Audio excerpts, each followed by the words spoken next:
Boa noite a todos os nossos amigos ouvintes do vlog do Conde Lupe Villanueva. Desde já agradeço as doações que recebo e continue me ajudando nesta empreitada para a gravação de novos conteúdos e inscreva-se neste canal. Eu gostaria de compartilhar uma reflexão baseado numa anedota contada pelo padre Paulo Ricardo quando ele deu uma resposta a um protestante a respeito da Bíblia. E ele dizia: para o protestante, a Bíblia é um livrinho que caiu de paraquedas com zíper e tudo prontinho e acabada para que eles leiam.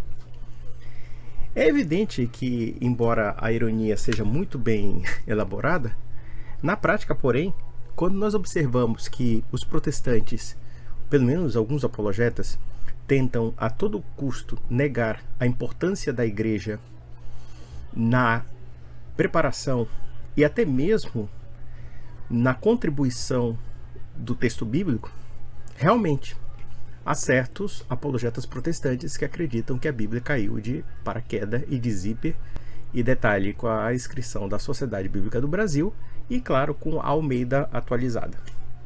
Evidentemente que essa proposição é historicamente absurda. Vejam quais são os argumentos chaves de alguns elementos que tentam negar a historicidade da Bíblia. Primeiro, é afirmar que a igreja apenas reconheceu os textos bíblicos. Ou seja, esses textos bíblicos não fariam parte da historicidade da igreja. E logo, na verdade, os apóstolos foram apenas meros receptáculos e eles não participavam da igreja. É como se eles fossem um elemento alheio à igreja, o que é a coisa mais absurda, né? Porque, na verdade, nós sabemos que os apóstolos eram chefes da igreja. E não somente os apóstolos, os evangelistas. Se nós falarmos de Marcos e Lucas, eles não eram necessariamente chefes ou então apóstolos, mas sim pessoas que eram discípulos dos apóstolos. E o mais bizarro dessa história de que a igreja não contribuiu com a Bíblia, ou não fez a Bíblia, ou não nos deu a Bíblia, é o fato de que, se nós observarmos os conteúdos, não somente dos 4 evangelhos, mas Atos dos Apóstolos e também as cartas apostólicas, e até mesmo chegar a Apocalipse, nós percebemos que o epicentro da trama que está nesses textos é a pessoa de Nosso Senhor, como também da própria igreja. É absurdo alguém, por exemplo, afirmar que Atos dos Apóstolos não é um texto da igreja, já que esse texto fala justamente da história da igreja, pelo menos dos primeiros anos da igreja primitiva. Como também é completamente absurdo alguém afirmar que as cartas de Paulo não sejam cartas da igreja, uma vez que essas cartas eram direcionadas para a igreja e ele como orientador-chefe dessas igrejas, ou pelo menos um dos orientadores. E isso sem prejuízo das cartas de Pedro, Tiago, João, São Judas e assim sucessivamente. Então, para que eles afirmem que esses documentos não façam parte da igreja, resta dizer duas coisas. Primeiro, quem escreveu esses textos? Membros da igreja. E, claro, não somente membros da igreja escrevem sobre a narrativa que deu razão de ser da igreja, porque, na verdade, quem estabelece a igreja é o nosso Senhor Salvador Jesus Cristo. Em Mateus, capítulo 16, versículo 18, ele fala: eis que tu és pedra, e sobre essa pedra edificarei minha igreja. Eu te darei a chave do céu e o poder de ligar e desligar. E o poder de ligar e desligar de quem? E isso que ele diz que as portas do inferno jamais prevaleceram sobre ela. Ela o quê? A própria igreja. Então a igreja já está prenunciada nos evangelhos. E esses documentos foram escritos dentro da igreja com narrativas orais que eram guardadas pela igreja. Já é o primeiro ponto. O segundo ponto, claro, Atos dos Apóstolos. Atos dos Apóstolos falam do quê? Da memória histórica da igreja. Alguém atribui-se, no caso, ao evangelista Lucas, a autoria de Atos dos Apóstolos, e esse texto fala justamente do começo da missão da igreja, da ação missionária da igreja no mundo. E sem prejuízo das cartas apostólicas. Então, com que raios absurdo alguém pode dizer que a igreja não nos deu a Bíblia? Se os próprios documentos do Novo Testamento falam, não somente dessa igreja, como registram a historicidade dessa igreja. Eles afirmam como se esses textos fossem alheios. E quando eles falam da inspiração divina desses textos, eles negam que essa inspiração divina atua dentro de um ambiente histórico, como também atua dentro de um ambiente institucional. Então vejam que, do ponto de vista do próprio conteúdo do Novo Testamento, quem diz que a igreja não contribuiu de forma textual na Bíblia e não nos deu a Bíblia, já se depara com um problema histórico de que esses documentos falam da igreja, são escritos pela igreja e por membros da igreja. Mas já que quando os protestantes são encurralados com essa apresentação histórica tão evidente, tão óbvia, eles apelarão a um outro argumento. Eles já não negarão que a igreja nos deu a Bíblia. Eles afirmarão simplesmente que a igreja que nos deu a Bíblia, digamos assim, no caso, os textos inspirados no século I, etc., não seria necessariamente a igreja católica. Ou então, eles afirmarão que a igreja católica seria uma outra igreja, e não, por exemplo, aquilo que foi estabelecido a partir do século III, do século IV, e assim sucessivamente. E aqui eles precisam inventar uma outra história.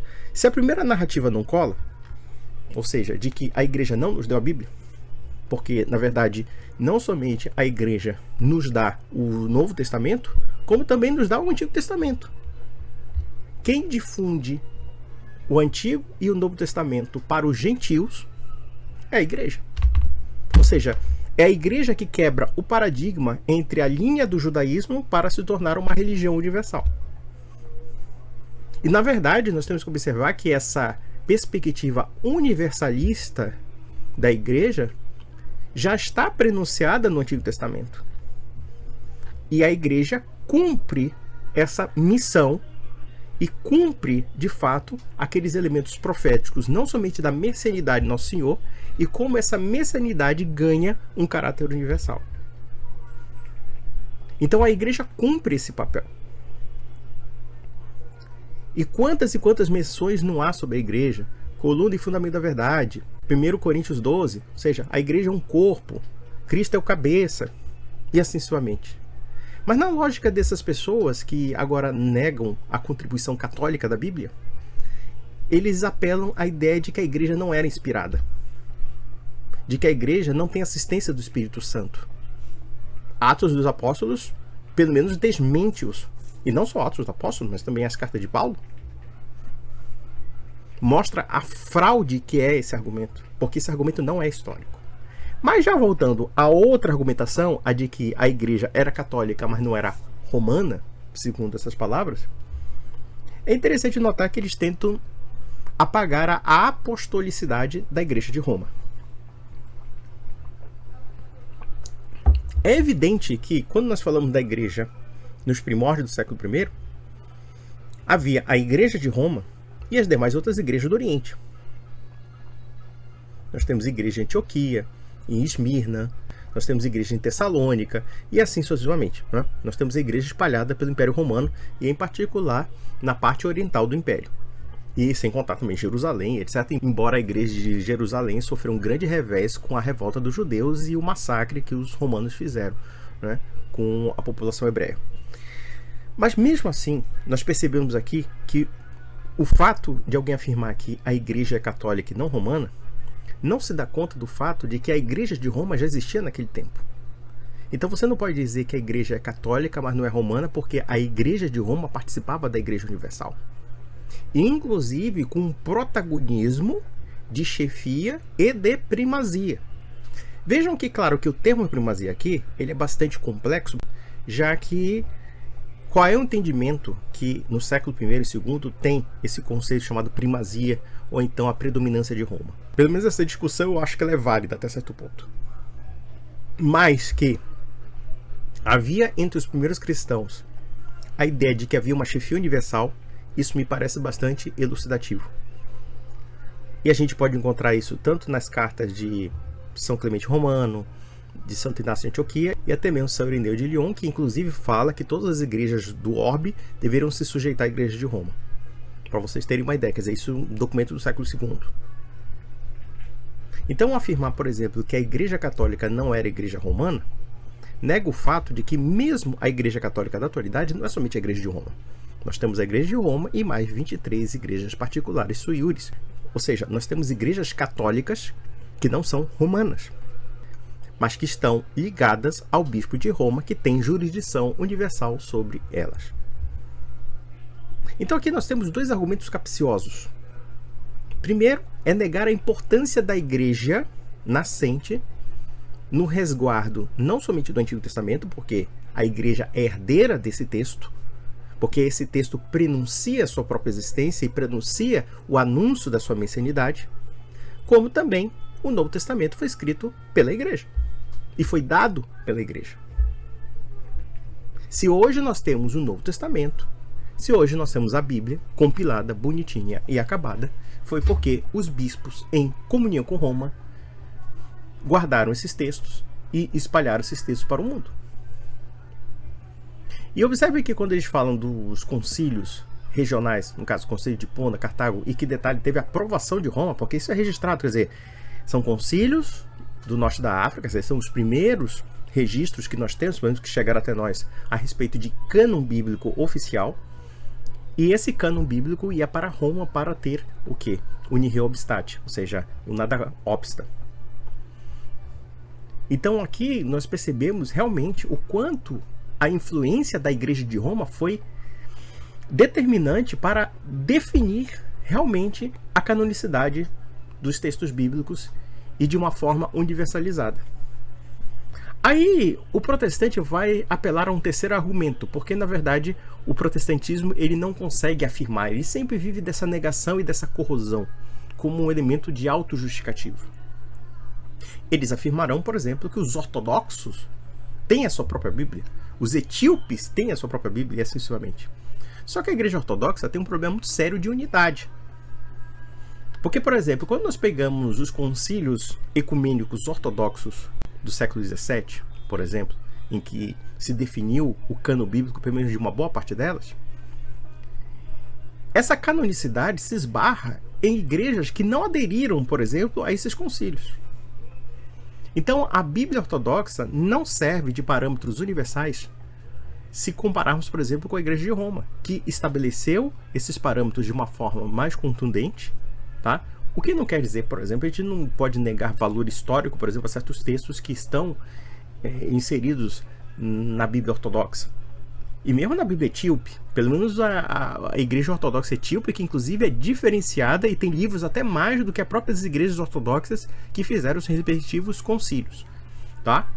Mas, se nós temos hoje esse modelo ocidentalizado, né, que remonta às igrejas, não somente do Ocidente, mas do mundo todo, o modelo padrão que foi estabelecido foi o modelo da igreja e, mais além, o modelo da Vulgata de Jerônimo. Inclusive com os deuterocanônicos que foram rejeitados pelos protestantes. E foram rejeitados porque, como o protestante é um rebelde, ele acabou aderindo a uma tradição canônica que é totalmente destoante da tradição cristã, que é a tradição dos textos massoretas, dos judeus massoretas do século IV, que são os judeus fariseus, propriamente ditos. Então eles querem adaptar uma textualidade e uma canonicidade imperfeita, porque nega os evangelhos, nega o Novo Testamento, querendo inclusive anular a tradição cristã que aceitava os textos da Septuaginta, por exemplo. Então vejam que a linha argumentativa de negar a importância da igreja não somente é uma forçação de barra, como eu digo que é uma falsificação deliberada da história e uma tentativa de tentar deslegitimizar a própria igreja. Mas é claro que esses protestantes vão ter que afirmar isso, porque, veja, afirmar que a Igreja Católica nos deu a Bíblia é colocar em xeque qualquer questionamento sobre sua autoridade. Porque se eles se fundamentam tão somente na Bíblia, então logo eles terão que afirmar necessariamente que em algum ponto a igreja teve autoridade para afirmar a validade daqueles textos. E ela teve autoridade não como um elemento de auto-autenticação, esse termo completamente absurdo, completamente vazio, que nos leva a um raciocínio circular, já que se a intenção é apagar a historicidade da Sagrada Escritura, por outro lado também apagam-se os sujeitos. Porque a auto-autenticidade, segundo esse prisma, implica dizer que não é necessário nenhum elemento de confirmação sobre a escrita desses textos. É a coisa mais absurda achar que um texto é definido por si mesmo, não por quem escreveu, não por quem guardou, não por quem compilou, não por quem sempre ensinou. E esse é o caso da igreja. Então, para anular a igreja, precisa-se simplesmente tirar a Bíblia da história, negar a sua autoria histórica da igreja e fazer da Bíblia como se fosse um livro etéreo, um livro que não tem nenhuma contextualização pela qual ela surgiu. É uma coisa completamente louca. Mas isso reflete o profundo ódio que o protestante, infelizmente, alimenta contra a Igreja Católica. Só que esse ódio acaba sendo também ódio contra a própria Bíblia. Por que eu digo que é contra a própria Bíblia? Porque é um ódio contra a história da Sagrada Escritura. Eu não posso afirmar a Sagrada Escritura sem a história da Sagrada Escritura. E quando eu chego na história da Sagrada Escritura, eu descubro que quem a guardou, quem a compilou, quem a reformulou conforme nós entendemos hoje, foi a Igreja Católica, e lê-se Igreja Católica de Roma. Porque foi Roma que deu o aval para essa estrutura canônica que nós temos hoje. E que as igrejas ortodoxas, lamentavelmente, porque primeiro, eles se separaram de Roma em 1054, e até então, eu digo que os ortodoxos são um avião sem piloto. E, portanto, mesmo que eles tentam se entender como passageiros, mas uma barca precisa de um capitão, como também um avião precisa de um piloto. E eles simplesmente não se entendem. Para você ter uma ideia só do problema que é a questão do conciliarismo ortodoxo.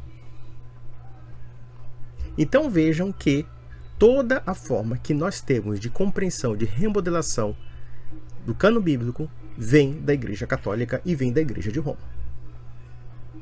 E se nós apelarmos ao fato de que eram igrejas africanas que nos revelam os primeiros documentos relacionados ao cânon bíblico, que são muito convenientes àquilo que a igreja sempre pregou, no entanto, sempre tem o nihil obstate do bispo de Roma, ou seja, do Papa.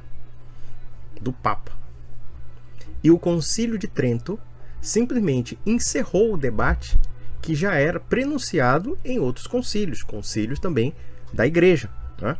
Se não me falha a memória, acho que o Concílio de Florença fala do cânon bíblico e assim sucessivamente. E por que sempre a igreja reafirma o cânon bíblico? Porque houve heresias, houve grupos que queriam deformar o cânon bíblico. E aliás, no século XVI, o Concílio de Trento afirma claramente o cânon bíblico como algo dogmático, justamente porque os protestantes estavam adulterando o cânon bíblico. Queriam não somente mutilar o Velho Testamento, como até mesmo o Novo Testamento.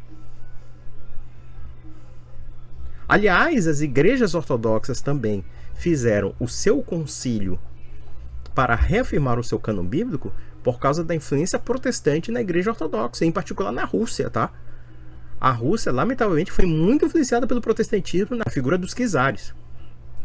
Então, eles também tiveram problemas. Então, toda a reafirmação canônica, de certa forma, é um sentido de salvaguarda e proteção dos abusos, não somente das heresias, que querem remodelar também o cânon bíblico conforme as suas próprias conveniências, como também o fato de que a Revolução Protestante queria destruir literalmente o cânon bíblico. Quer dizer, a sola escritura vai até aonde vai a heresia. Quando a sola escritura não é conveniente, então adultera-se o texto bíblico. E era o que de fato estava acontecendo, né?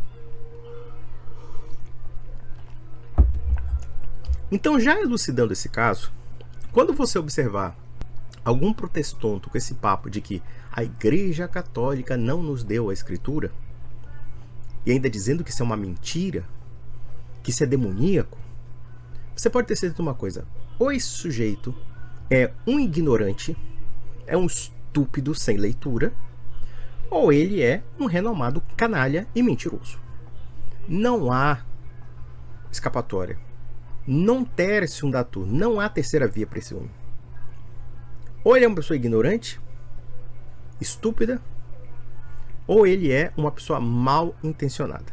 E, em geral, infelizmente, muitos dos protestantes apologetas que agora querem criar uma espécie de Bíblia etérea, caída do céu, de paraquedas e com zíper, muitas dessas pessoas, sim, infelizmente, são mal intencionadas. Então, meus amigos, um grande abraço.